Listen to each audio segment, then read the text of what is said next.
Is it excellence or is it high functioning anxiety? This anxiety takes over you so much so that if you don't do something, and if you don't do it right now, and if you don't do it perfectly, you feel like your entire world is going to come crashing down. I did really well in school. I'm straight A student. Even in my creative work, people will comment, wow, Mo, so excellent, this is so good. I have to wonder, like, what motivated those grades? You know, was it natural ability and need to be good? Or was it a fear of failure? I need to be in control. I need to always be doing something.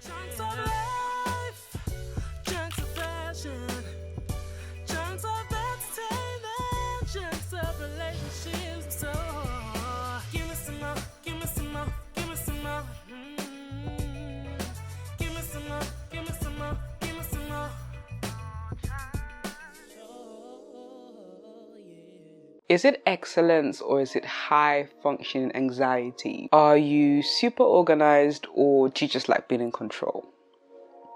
Are you a perfectionist or are you just scared of failure? These are questions I've had to ask myself over the years. I've had to interrogate myself and ask, why I do certain things the way I do them. My actions or attitudes towards certain things in life and in my work. In today's episode, I'm going to analyze these different paradigms. But before we go on, guys, today's episode has been nicely sponsored by an amazing author, Mymie Campbell. And she sent me 3 amazing books, 2 of which will be a part of my giveaway.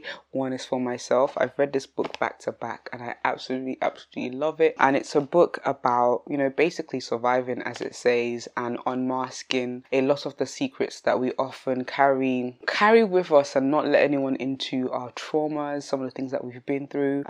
This book is full of layers of love, tragedy, family issues, finding yourself, identity.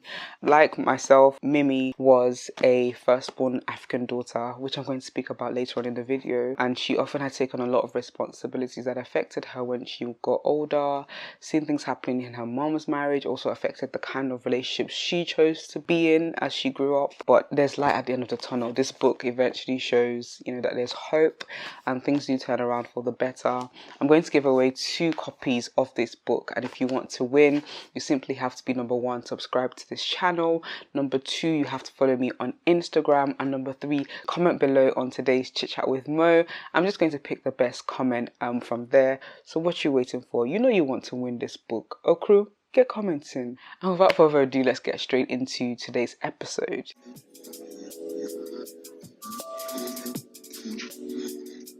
Now, high function anxiety is a word that you've probably seen thrown around on social media. And, I'm not a psychologist, I'm not a therapist, neither have I been officially diagnosed. But I do see these posts sometimes and I'll be like, they'd be a bit triggering. I'll be like, oh, that's a bit of me. That is actually a bit of me. Yeah, I would say that I definitely identify with, some of the symptoms that therapists would list out as, someone has anxiety but is high functioning. The thing about anxiety is that you think it would, and it does in some cases, weigh people down so much to the point where they don't do anything. But it becomes high functioning because this anxiety takes over you so much so that if you don't do something, and if you don't do it right now, and if you don't do it perfectly, you feel like your entire world is going to come crashing down. Now, I would say that this probably developed for me, or the symptoms that relate to high functioning anxiety probably developed from when I was in school. I did really well in school. Straight A student, from secondary school, got a first class in medical physiology, graduated from uni, and, was on my way to do medicine, but got hijacked, by this amazing thing called media that I do now pretty much full time. And, I could probably go even beyond school. My home life, I, moved to the UK when I was 10 years old. I would say that back home we lived quite comfortably, not the richest, but a middle class family, had maids, drivers, we had help. My parents would work, but we had help and we were well looked after. Coming to the UK, big contrast. One thing that I would say is a minus of this country is sometimes you don't have the community that you would have back home. They say it takes a village to raise a child, right? So here you don't have that same community. You have to pay for childcare, nannies, all of that. things that, you know, as an immigrant family trying to find your feet in a new country, you often aren't afforded that luxury. It is a luxury to have help raising children. And so because of that, my parents worked a lot trying to, you know, get us a roof over our heads. Forever grateful to them for that. It meant that they weren't often at home, and naturally myself and my older brother, when our parents weren't in, we would naturally assume the position of mom and dad. And you know, moms tend to be, or have been conditioned, socialized to be caregivers, cook, clean, look after the babies. And I would say, yeah, I was definitely doing that. I would say that my little sister Isha, she was young but not the youngest, so I often had to look after the little one, Sophie, the last born. And some of you may know my relationship with Sophie is very tight because it's almost imitates literally a mother-daughter relationship, with me having to like get her to school and then go to my class, so much so that, you know, I remember at that time I heard one of the students, the primary school students, ask the teacher, well, why does she get to be late all the time? And the teacher was literally like, oh, she needs to drop her sister first and then she comes to class. It was very normal. Like, they knew that I would, you know, was looking after Sophie. And I remember there was a time when the washing machine broke down. I was like, nobody asked me to. It's like, still nobody Mo. I volunteered myself to be hand washing the household's clothes.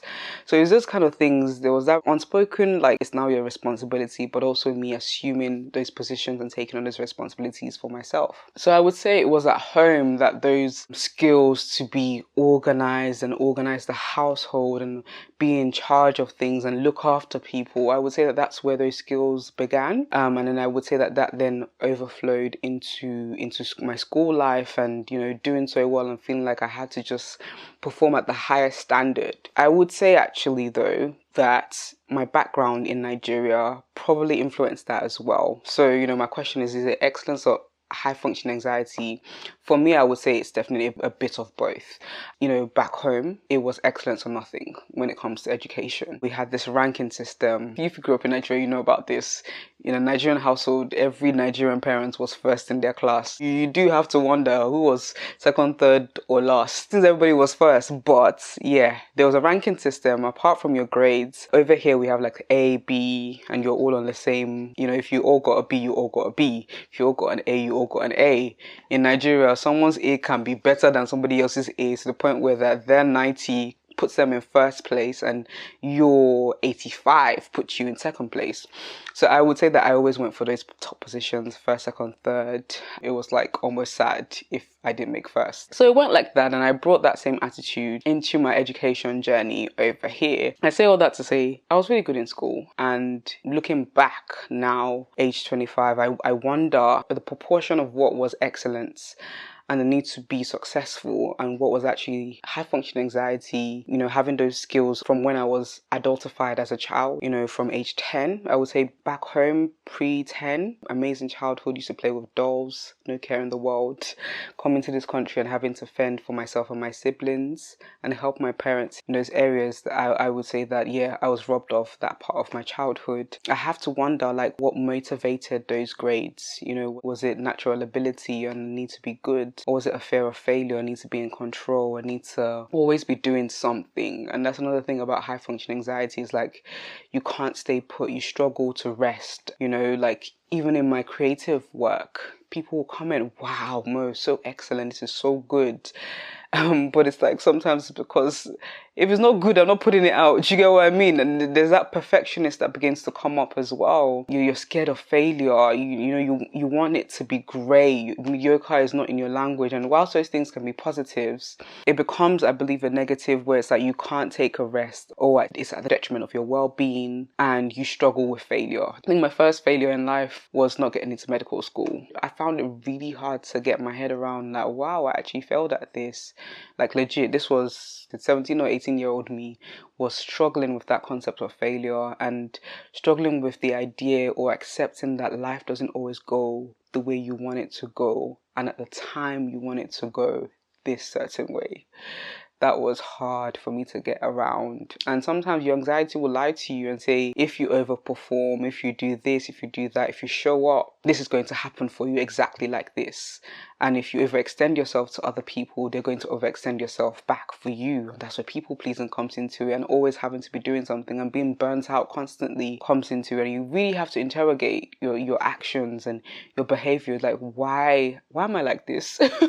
I would say that early on in my creative career, I was definitely a micromanager. Definitely want to tell people do this because I have a vision in my head and they must do it exactly how I want it to be done. It's kind of like trying to split yourself in 5 ways, rather than recognizing the excellence and brilliance in each individual and allowing them to do things their way. Part of management is equipping people to be good, but then you let them go and fly and do it, right? So it's in that you begin to let go of certain things, and you're not so burnt out as a result, because you have different people doing different things and you're focusing on what you're good at. So definitely over the years, I've learned to let go of things. I've learned to, especially at this point in my career, I'm slowly building a team, and it feels so much better, guys, letting someone do the admin and let someone do the editing. Sure, it might not be your style, but who says your style is the perfect style? When you're building a team, that's the beauty of discovering new things and understanding that their way is also excellent, but just in a different way. I've definitely learned and I've grown that actually, things don't always have to turn out perfectly. That's another thing. So for example, when you're like event planning, one thing that a lot of people with high functioning anxiety will do is they will organize it to a T. And whilst being organized is not a bad thing, sometimes you're so bogged down by the little details that you're not actually enjoying life. You're so focused, okay, I need to tick this off my list and tick this off my list and tick this off my list. I wake up sometimes and my to-do list is literally like, but it's like, take a chill pill, relax, pray, meditate, whatever you do to start your day. You don't have to think about your to-do list straight away. You're more than your function, or you're more than the version of you when you're functioning or producing or overperforming.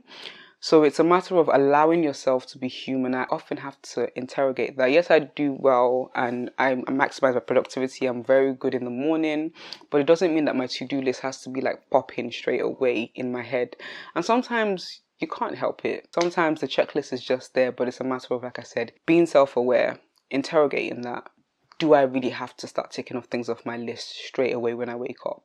Sometimes you find that the answer is no. And you begin to learn as well when you are working within a team, when you are in relationship with other people, friends, family, when you are in partnerships. It's not always about you and your way and how you've envisioned it in your head. I think sometimes unknowingly we see it as an attack when someone has a different idea from us, those with high functioning anxiety, and they've already got a picture of what it looks like. The thing about anxiety is anything that looks different from what you thought about, it unsettles you. The adrenaline, it begins to move in you, not necessarily because you're proud. Sometimes it could be pride, not because you're proud, but there's just a chemical imbalance in you, like, oh my gosh, we have to change it. Part of high functioning anxiety is being in control, and when things have to change, you feel like you're no longer in control. And something that's helped me heal from that actually is just understanding this little concept. I'm not sure where I heard it, but it's really helps me. When I'm having a bad day or a bad moment, or things aren't quite going as planned, or I have to change plans last minute, I remember, who runs the plans for my life, and that's God. I remember that He has a plan and things are panning out how He wants them to. So who am I to question that? I think that's what I've really used to calm myself in situations that I don't like, or I'm not immediately fond of. I recognize and I understand that God has a plan. He knows what He's doing.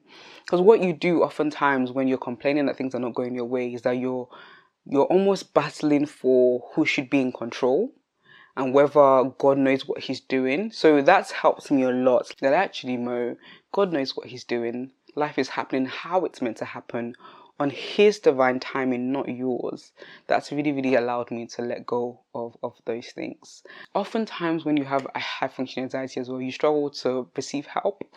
And no man is an island. You cannot do things by yourself. The result of that is burnout, so simply put. And you need to understand that rest and delegation is part of productivity. You become way more productive when you're resting and when you can delegate things to other people. So I guess my question to you guys today is, have you ever struggled with high functioning anxiety or the symptoms of high functioning anxiety? How has it affected your life, your productivity? Would you say that you are excellent, or you have high functioning anxiety or symptoms of high functioning anxiety? Would you say you're a perfectionist? or you're scared of failure? Would you say you're super organized, or you just like to be in control? Or is it a bit of both? I would say for me over the years, it's definitely been a bit of both. And I've learned to not see things as weaknesses, but how can I be strong in these areas? So for example, being organized is a good thing. Producing good work is a good thing. But it's just knowing to have the balance and be human as well, and to work with other people well. And that's all I really have for you guys today in terms of Chit Chat with Mo. Do make sure you like it if you liked it, share it with your friends, comment below on the things I spoke about. Take part in the giveaway so you can win this amazing book. Thanks so much, Mymie, for sending me that. Until next time, guys, peace and love. Peace and chunks.